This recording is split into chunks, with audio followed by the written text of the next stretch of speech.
This is a pictorial history of the 101st Airborne Division while overseas, of a comparative handful of men who volunteered to enter combat from the air, of men imbued with a common spirit of resolution and zest for battle, and who knew but one formula for victory: the will to close with the enemy and destroy him.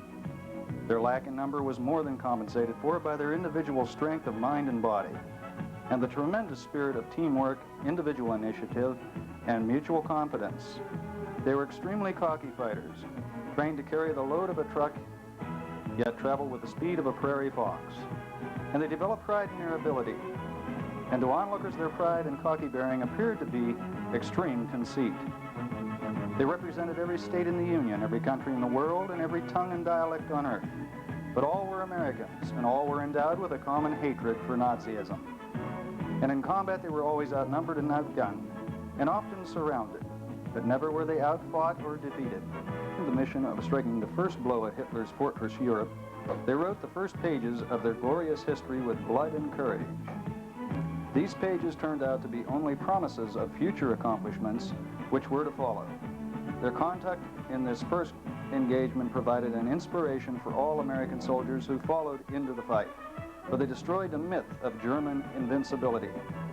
And though the toll of hard battles changed the roster of men often, the success of the division continued throughout the war. For the men who subsequently came to wear the Screaming Eagle on their shoulder were proud of their outfit record, and they set out to prove worthy of filling the places of those who fell in battle before them. The majority of the troopers who wrote the memorable history of this division made the supreme sacrifice. They, as well as the survivors, will eventually be forgotten, and the division has already been deactivated after a life of 3 years. Heroic deeds of the men who fought with this famous division will comprise a chapter in world history which will be a source of inspiration to all free people. To all men, a lesson in courage and determination will serve as a perpetual example of the courage and faith of an aroused democracy. The units which were to comprise the division arrived overseas at different times and arrived looking like rookies, wearing no insignia. No division in the history of modern warfare could compare with it in morale, physical fitness, and eagerness for battle. The average age of the troopers was slightly over 22 years. We had trained together as a unit for 2.5 years, a hard, exacting type of training which taught smooth teamwork as well as individual initiative. One and all were anxious to get the damn thing finished. But we still weren't quite ready for the job, as was proved by the lessons learned through the arduous training schedule undertaken in England. There were a few day jumps and many night jumps, long forced march and tough training problems following the jumps. But the problems were interesting and the lessons learned were absorbed, for we simulated the exact terrain features on these problems which we were to encounter upon jumping into France.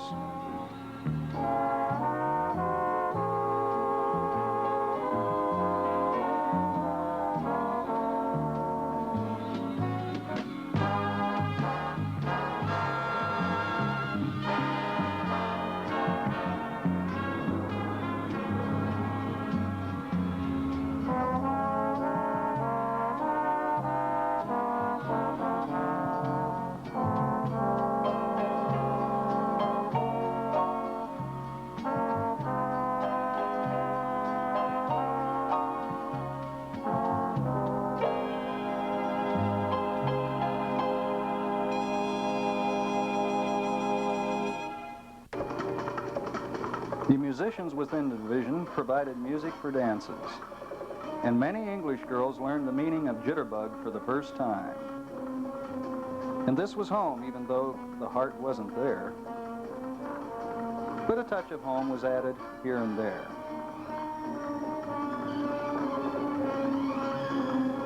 We had a tough young group of chaplains, conscientious in their duties, but very understanding of the fellows' problems. And the deacons had their hands full. And while in England, many men received their first communion and were confirmed.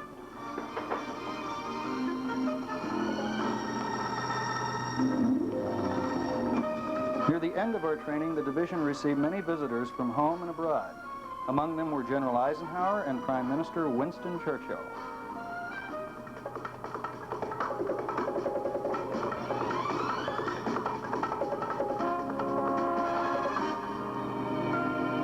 During the month of May, we we packed our belongings for storage, secured necessary equipment, and moved to the marshalling fields with their awaiting transport planes.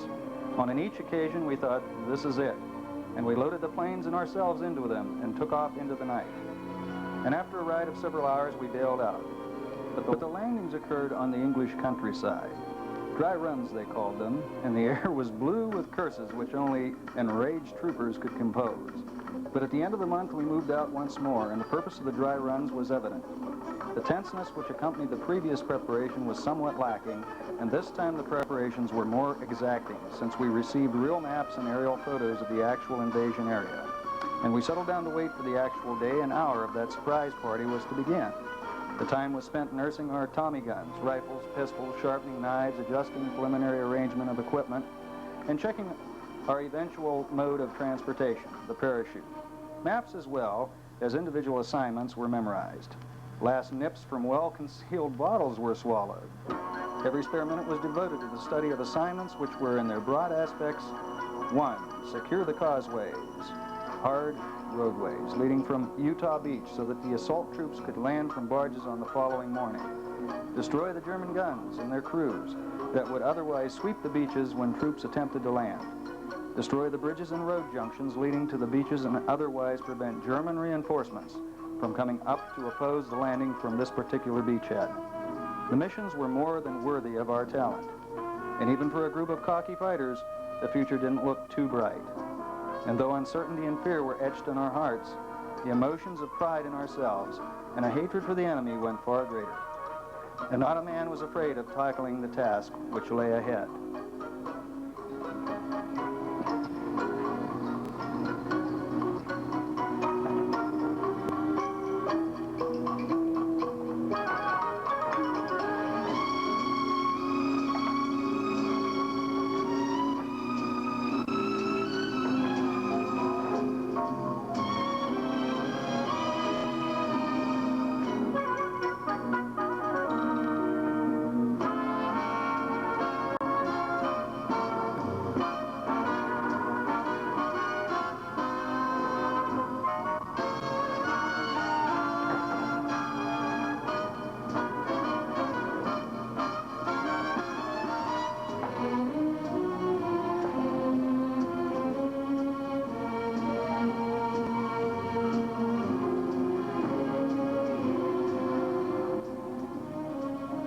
The Eagle soldiers were thoughtful in that 2-hour ride, and some perhaps lived a lifetime in those hours.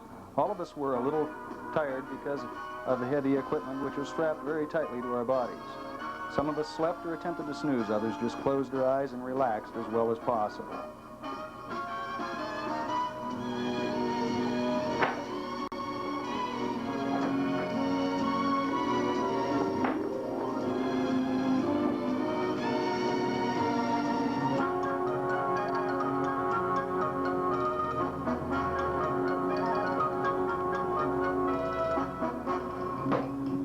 The crowds were prepared for our arrival and awaited with a reception worthy of the importance of their guests. The flak guns seemed to cough from everywhere. Tracer bullets drew crazy patterns in the sky. After a 30-minute ride through these obstacles, we reached the approximate vicinity of our drop zones. Though we depended on the darkness of night to aid us in destroying our objective swiftly and with confusion to the enemy, it didn't come about that way. Planes burning in the air, flaming wreckage on the ground, and burning parachutes slowly floating to earth lit up the peninsula of Normandy. And some of us killed our first Germans and destroyed machine gun emplacements while still in a parachute harness. Others died in the plains while enveloped by a burning parachute or by floating into a burst of hot tracer bullets. In preparation for the invasion, the Germans had flooded the lowlands by releasing water from the canals leading from the channel. Deep ditches were dug around the fields filled with barbed wire, and water was then drained into them. Poles and trunks of trees were embedded into the fields on the high ground, and wire was stretched across the top from pole to pole. Many were drowned before they were released from their chutes, buried in the swamps and suffocated by their parachutes, while weighted down with equipment. And the taut wire cut some in two, while the poles wrecked most of the gliders, killing the artillery crews who were to blast out some of the stronger fortifications. Those of us who landed safely were widely scattered due to the fog and intense anti-aircraft fire. All these misfortunes made methodical assembly by large units impossible, and this was in line with the German plan of dividing and then annihilating the small groups.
A couple of troopers draw fire from a strong force of Germans entrenched in a castle.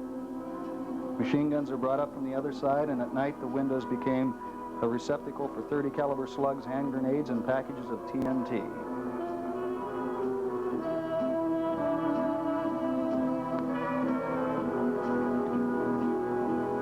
Surgery was performed in the open fields. The slightly wounded bandaged themselves and took a short rest. By platoons, men moved out to await darkness so as to conceal them somewhat while attacking across open ground. In this manner, small groups managed to get through German crossfire and establish positions across the river to cover the later attack in force.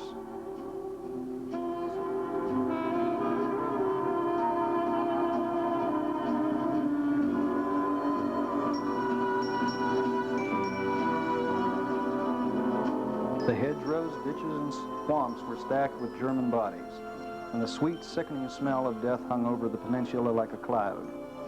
And many times the bodies were used as parapets when other cover wasn't available. And when artillery fire seemed to search out individual foxholes, dead bodies were stretched out over the holes like roof. And the bodies were looted of all possessions, for in war and in the heat of battle, nothing is respected except prayer, and even death becomes monotonous. And to a line of soldiers, the broad aspect of war was lost. To us, it was a personal issue of killing Germans, for small objectives were seized by killing the defenders, and the more we killed in taking one objective, the less that there were left to be defending the other objectives.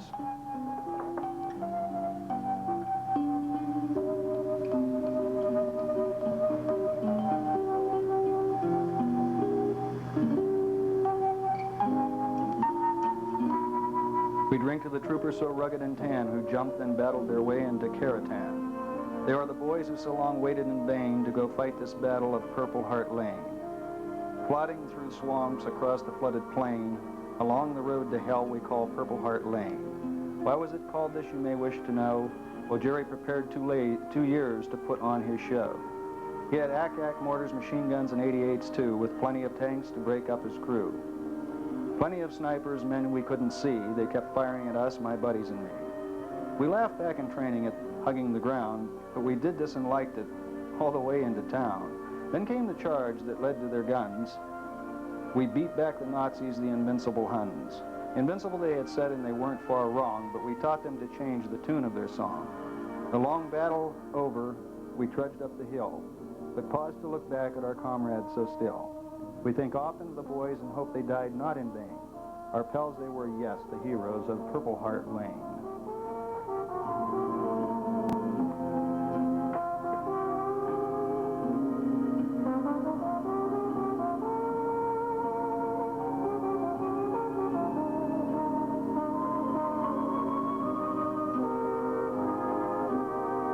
The civilian population, which had remained in town during the attack, came up from their shelters and cellars and bring with them their best liquor, wines, and champagne.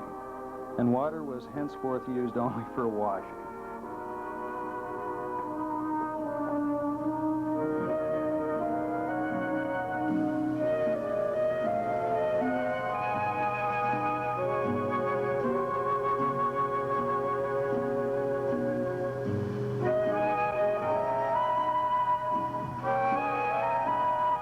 The first German prisoners are brought in or come in when they are isolated from their units during the retreat from town.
Arrived to take us back to England, and General Taylor promised a week's furlough to all, and visions of a week in London staggered the imagination.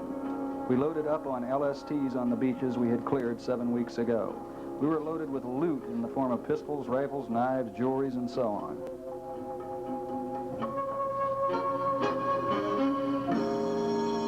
When we arrived back in England, General Eisenhower once more paid a visit to the Eagle Sky soldiers, awarded the presidential citation to most of us for our successful conduct in beginning the invasion, and he read a congratulatory message from President Roosevelt and the Secretary of War. In a small church in England, a solemn memorial high mass was held in honor of the division's men who died in Normandy.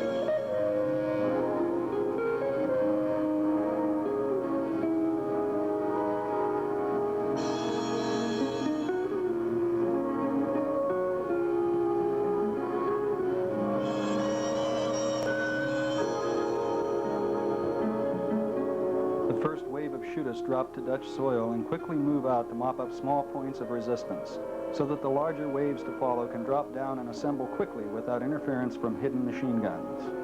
More and more paratroopers' bundles of equipment float to earth, miles behind the German front lines. Past old famous Dutch windmills, more shooters assemble and proceed to assigned objectives. When reaching our objectives, prisoners were taken whenever possible, for we needed information badly. From where would the counterattack come? What was the strength of the German army in Holland? Sometimes the prisoners were arrogant and reluctant to talk.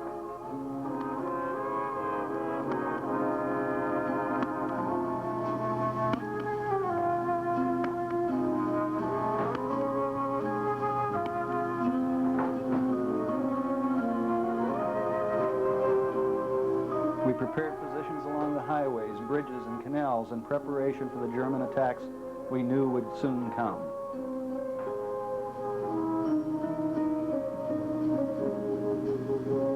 The men were deployed in strategic points so as to enable them to easily move where they may be needed. The Dutch civilians under the German heel for 5 years are jubilant at our arrival.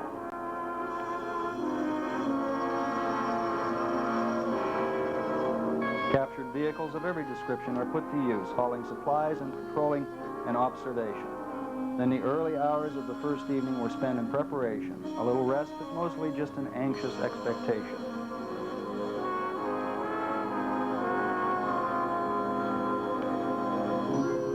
We didn't have long to wait before the first German shells began to hurl into the cities. Focal point of the attack, an attempt to split our forces. From 3 directions, German tanks and infantry began their first attacks all along the stretch of road, which was to be known as Hell's Highway. But the Skyfighters, who heretofore had demonstrated their prowess in lightning attack from the air, took the force of the Kraut power and sent them back in disorganized retreat. And in their first attempt to destroy this new airborne threat before relief could reach them, ended in a costly failure.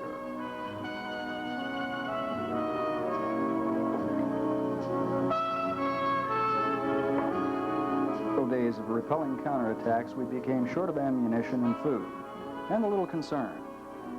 For the British hadn't put in an appearance from the south, except for a few reconnaissance vehicles which had broken through a temporary gap in the German lines of the Belgian border. The B-24 bombers, C-47 transports came roaring in with bundles of ammunition, food. We had to continue our diet consisting of apples and pears, which wasn't bad as long as we had loaded guns.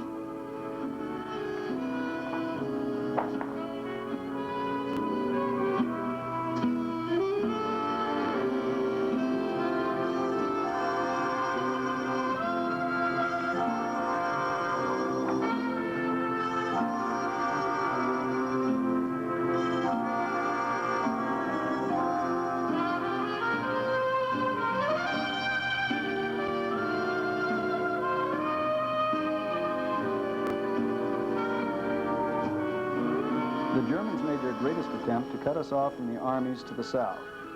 In an attack which lasted a week, a coordinated air, artillery, tank, and infantry attack which succeeded in cutting the highway 5 times in 1 week, though it was only cut for less than 12 hours at a time while we shuttled our forces from place to place.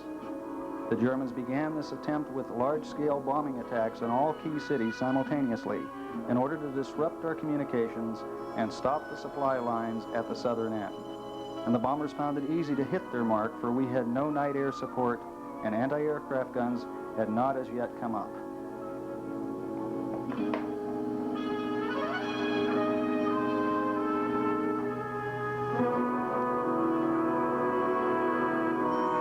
While bombers paid their frequent visits, long-range heavy artillery guns continued to shell us from 3 directions, so that we never knew from what direction an attack was coming until it hit us, usually in a weak spot.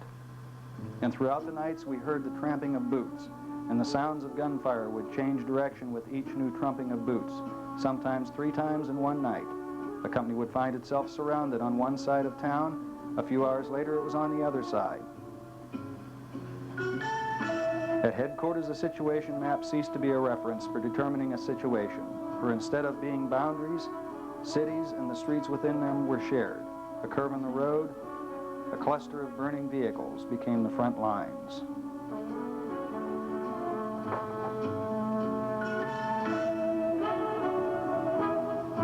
After a month of savage, continuous fighting to hold open the wedge we had driven through the heart of Holland through our airborne landing, the Germans retired in defeat to beyond 5 miles on either side of the road.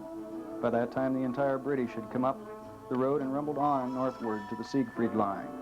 Thus, our assigned mission had been accomplished in its entirety.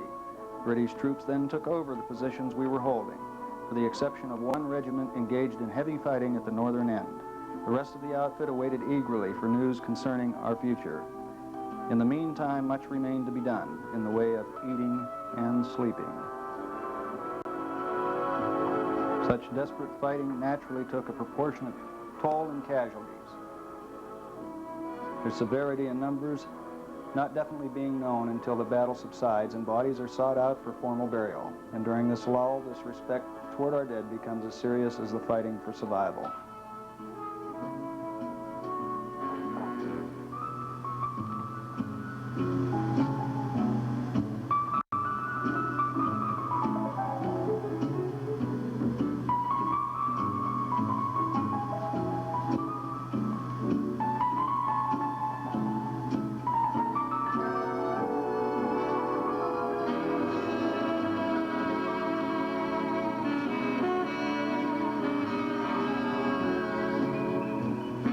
At the northern edge of the wedge, things were happening, unforeseen events, and they were not spelling good for the Allied cause.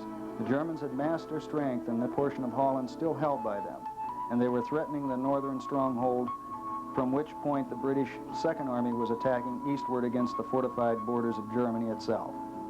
From the north and west, the town was being threatened by the Huns. This had been considered a quiet sector, and a thin defensive line had been held by a green division of British infantry. Against it, the Germans probed until finding a weak spot. Then they struck.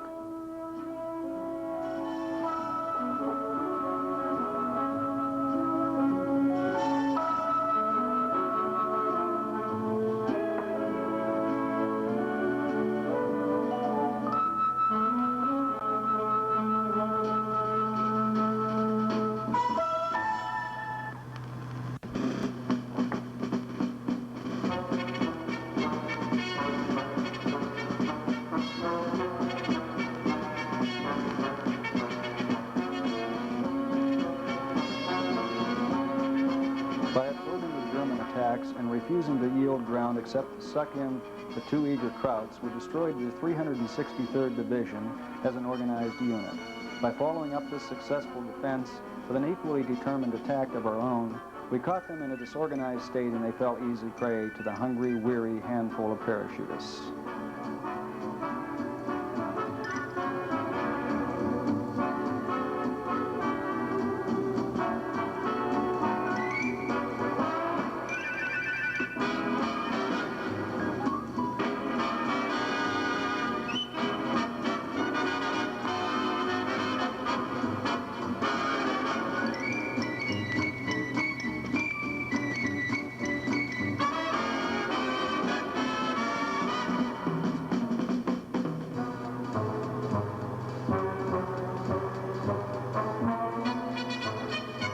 Soon the south side of the Rhine River in Holland was free of all living Germans.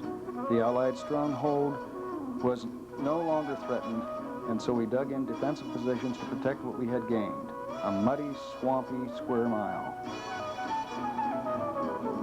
This was known as the island.